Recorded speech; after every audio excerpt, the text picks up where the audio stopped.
So one we like to do is we like to start off with a funny story from your service. It's just it could be really anything. We are technically explicit.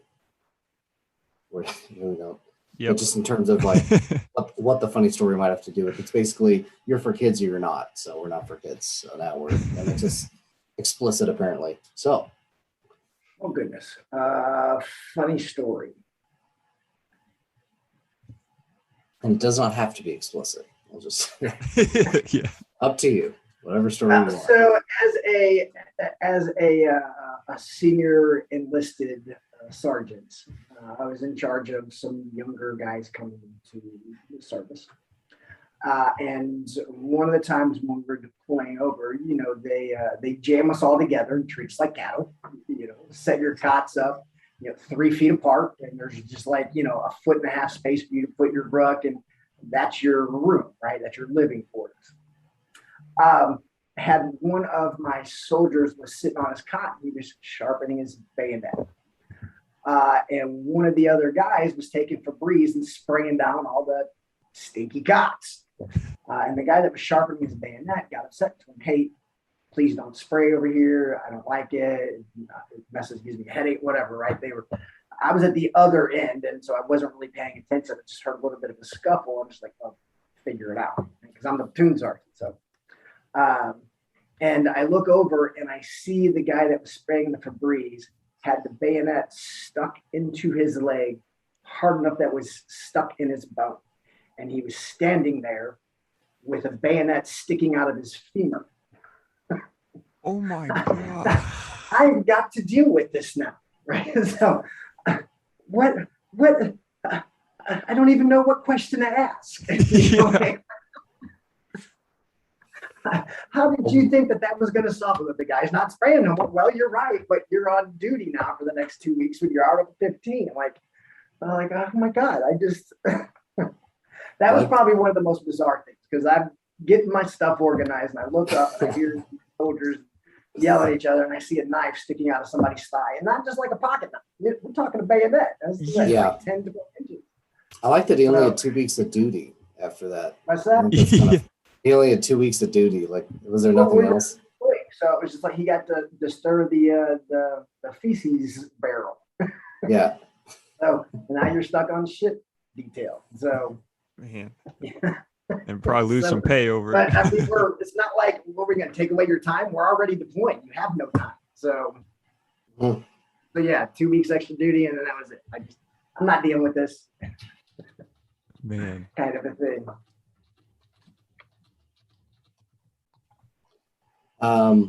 So then from there, you already told us what you do in the interview, civilian career, but would you like to tell us a little more about your experience and career in the military? So I joined back in the early 90s, mid 90s. And my first MOS was 19 Delta, or a Cav Scout. I went to airborne school from there. And got stationed down in 82nd. I went to a bunch of different schools throughout my career, but I stayed mostly combat arms. I was in the 509th was probably my coolest job that I had while I was in the service, and it was playing Op 4 down in Louisiana. Going all the time, it was like 3 weeks a month that we'd be sitting out in the swamp playing bad guy against whatever the rotational unit is coming in. But there was no oversight. It was just kind of go and be guerrillas, guerrilla warfare. So we would literally sit on the woods with a couple Humvees and have like a regular Weber grill set up out there. We're barbecuing and flipping steaks on the job because they want us to have some kind of signature out there. We would bring out TVs and video game consoles and run them to the batteries in the truck, and we literally playing, in the back of a Humvee or a Deuce and a half or whatever, playing video games, just trying to put some kind of signature so the Pathfinders could see us, and other intel from the good guys, if you will, from the Blue Four. That was probably my funnest job that I had while I was in, because it was just Everybody that I worked with was all some kind of, ranger or sniper or airborne, or everybody they put in those have got special designations. So just a bunch of tough, hard guys out there just camping, literally camping out in the woods. So that was great. I did get injured. I got switched over to Intel. I was a UAV pilot before I got out. Wow. That was the worst thing that I did. I wish that I would not have transferred jobs. That job was not for me. Being in the Intel world is very dot your I's, cross your T's, make sure everything is correct and proper. Whereas combat arms is just get the mission done, whatever the cost. So it's two totally different ways of looking at things. I'm not against, obviously, my current job. I have to make sure the T's are crossed and the I's are dotted, obviously. But the main goal here is still, it's focused on making sure that I'm helping my clients. The dotting I's and crossing T's is just part of it, but the focus is to make sure that my clients are safe. So I didn't like that much. I got out from there and wanted to, at the time, I liked working on cars. So I could tinker around. I had a little Tiguan that I had souped up with a turbo and TV and speakers and blah, blah, blah. So now I'm a truck guy, but I was much younger then. I went through a similar I deal. started working on cars. What's that? I went through a similar deal. I used to be all about Lancer, Eagle, all that. Now F-150 all day. So I'm with you. I understand. Gotcha. So and then I realized that when you do your hobby for a job, it's not a hobby. You don't want to do your job. So it got to where I didn't even want to change my own oil. So I was like going to Jiffy Lube to have my car oil changed. And that's like, okay, all right, this obviously this isn't going to be a career path. So I went back and started looking into the contracting world. And I got picked up by KBR for anybody that was deployed back in the 2000s and teens, 2010, 12, 14, whatever. They probably recognize KBR as a logistics company. So I had a security clearance, so they put me in logistics. I was helping do transportation from destroyed vehicles from Baghdad as they were cycling down through Kuwait. I did enjoy that, getting back into it, into the military life. And so then I realized that being a civilian, working with the military and doing military stuff was where I really liked to do. But that got me in the door for contracting, and that's when I got picked up for security as a security contractor. So I did that for 10 years, working for the same client, but many different companies that I worked for. It was just the contract would get sold to somebody else and, outbid and picked up by somebody else. So, but that's kind of my little military extensive career. I've been in 22 different countries. Wow. I got one of my tattoo. I've got a couple tattoos, right? As most of us veterans do, especially the combat arms guys. And one of them is different countries that have been partying in. So like in England, where, you say cheers and you take a shot. Here it's toast. In Spain, it was salute. Same in Italy. Germany was prost. And I got all these different countries tattooed on my right forearm so that when I go to take a shot, you can see, like, pick your country. Oh, you're from, your Thai background. Because I got Thailand toast on my Chok Di Kap. That's cool. Tattooed on my forearm That's as well. So that's good. I like that. Yeah. That's awesome. And so, like, through your time, is there any like important veteran benefits that you utilized that you would suggest to other people, or just you found helpful? Yeah, for sure. So one of the things that I struggled with whenever I got out of service is I was beat up. I already had 3 knee surgeries whenever I got out of the service. And that's why I got switched over to the UAV program, because I was reclassed for medical reasons. Getting a disability, for one, has a ton of benefits, even if it's a 10% rating, or if you hit the 30% rating, then that's better, right? But 10% rating, you start to get some benefits from your VA loans, like buying a home. For a VA loan, for most veterans that don't know, you don't have to have any down payment. And generally speaking, you can depending on your income, qualify for a home upwards of like $450,000 by using a VA loan with 0 down payment, which is really good for veterans. And you can have a little bit worse credit and still get a better credit score just because it's veterans benefits. Whenever you become disabled, because we all know that the government doesn't do anything for free, so they don't give you this great loan without some kind of fee. For people that are not disabled, it's a small fee, 1% to 2%, generally speaking, on their first time. But if you are 10% disabled, then that cuts it down. So let's do the math on it. If it's 2% on a $300,000 house, that's $6,000 that you're going to have to finance. You have to pay that to the government. Whereas if you get 10% rating or more, then that's wiped away. So then you get your VA home loan for free. You get above 30%, you can do some of the medical stuff through the VA hospital. You get free medications and stuff like that. I myself don't do a lot with the VA, and it's not necessarily that I've had a bad experience with them. It's more about the reputation that they have. I know that they've done a lot of VA reform in the healthcare system. And I just kind of have the viewpoint that if I have the ability to use something else, then I'm probably going to. But if I'm down on my luck or health insurance is too expensive, then I would absolutely use the VA's healthcare. Right now, I'm going through PTSD and talking with counselors and psychiatrists and all that stuff. And the VA clinic is exceptional. I had a real hard time trying to find some kind of a psychologist or psychiatrist that would understand some of the things that I did. Because I've literally, if we just count the combat years inside of Iraq, I've got over 5 years just inside of Iraq. It's not into the other theaters that I was in. So, and I was a higher level kind of person through a lot of those jobs that I had overseas.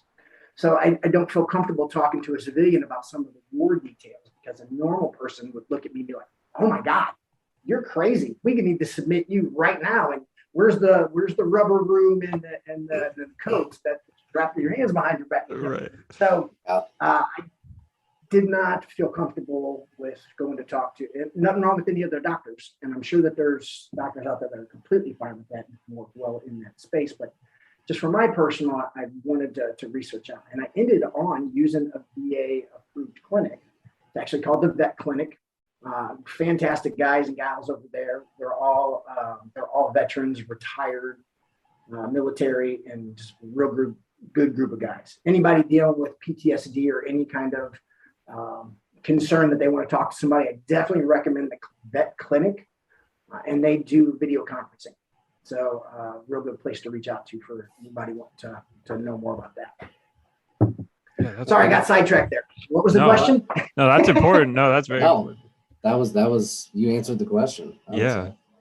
The next one is this is an important one because a lot of people think especially Combat Arms, and they come into like you did, Combat Arms Finance world, they think they didn't bring any skills with them. But so this question, what soft skills did you learn in the military that helped you on the path you're on? Pretty relevant to your situation. Yeah. So in the military, soft skills, management, right? So especially, first off, being a civilian person now and hiring military, as a veteran, you're going to have a leg up anytime you're applying for some kind of a position. There's so many companies out there that are so supportive. Northwestern Mutual, for one, thrives on helping as many military and is employing as much military as they can. If you're a military veteran or currently serving and you're thinking about finance, I can get you some kind of an interview, get things set up. Northwestern Mutual is great for helping the veteran community. And then moving from there, as far as my soft skills go, being able to handle situations, right? Under stressful situations. Stress you're going to deal with in the civilian world is not going to be the same stress that you're dealing with in the military world. Doesn't mean that they're not just as real. For the longest time, I was struggling with, I could handle being shot at. Why is it so hard for me to figure out how to do finances in the civilian? Yeah. Right. Mm-hmm. So being able to deal with situations, being able to think quickly and respond tactfully, and not just, go off on somebody you're working with. A lot of the phrases that we use in the military will not fly in the civilian world. You're immediately going to be sent to HR. And we all know what kind of language we're talking about. But yeah. So being able to just be able to present myself, and companies are going to know that you've got good work ethic. Generally speaking, if you spend any time in the military, you're going to be on time. You're going to be in the proper uniform. You're going to be ready whenever they say, all right, let's go. You're attentive to detail. So there's a lot of soft skills from the military that directly relate into the civilian world. I've never, even when I was in the service, I had to pick up some second jobs because, that's a private, you don't get paid anything. And I've never been turned down for any position that I applied for. So as far as my current soft skills in military help with finance, it's, shooting is all numbers, right? Bullet mass, velocity, wind, elevation, right? It's all just numbers flying through the air in the form of a little brass bullet or copper bullet. In finance, it's all still numbers just flying around in the air, being able to figure out, okay, if you give me $100 a month and we put it into a Roth, what's that going to turn into? It's all just numbers. So I think the military helped me out a lot. A lot of people do say, well, I don't see how a sniper could be a financial advisor. And I've just always gravitated around numbers. So for me, it made sense. Yeah.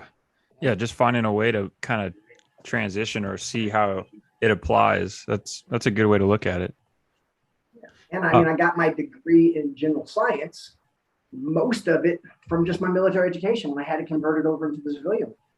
So, basically got an associate's degree just from my PLDC, BNOC, ANOC. I know it's what now, Warrior course or WLC or whatever. BLC, yeah.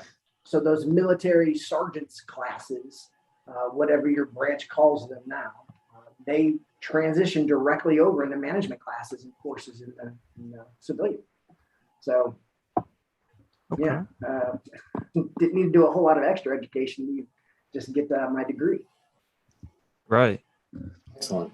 Okay. And then our last question here is, if you were to go back, to the beginning of your career, just starting out, what advice in hindsight would you have given yourself? Career military or career civilian? Military. We'll do military. Save.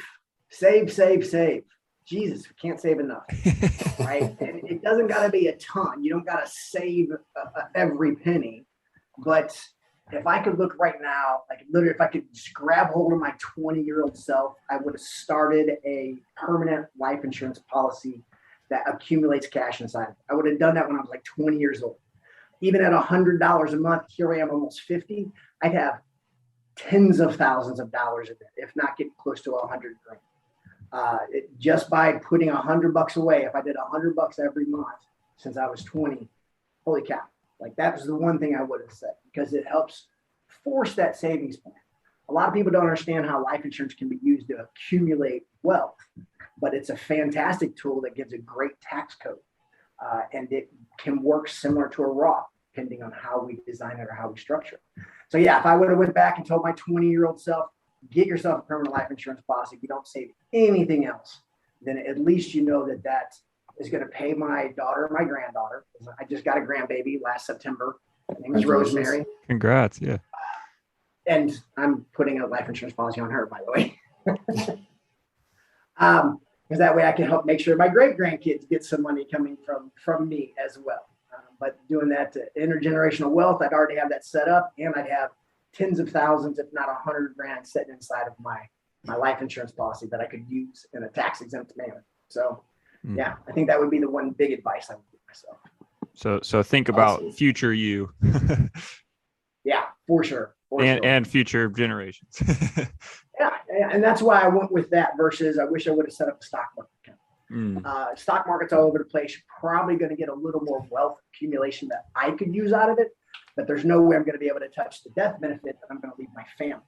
So it does, it does two things, right? So it's saving up tax exempt cash for me, and it's leaving wealth for my loved ones. And I am a firm believer in this was one thing I did want to say. Right? Because I was combat arms, I had that I'm tougher than a concrete wall kind of mentality.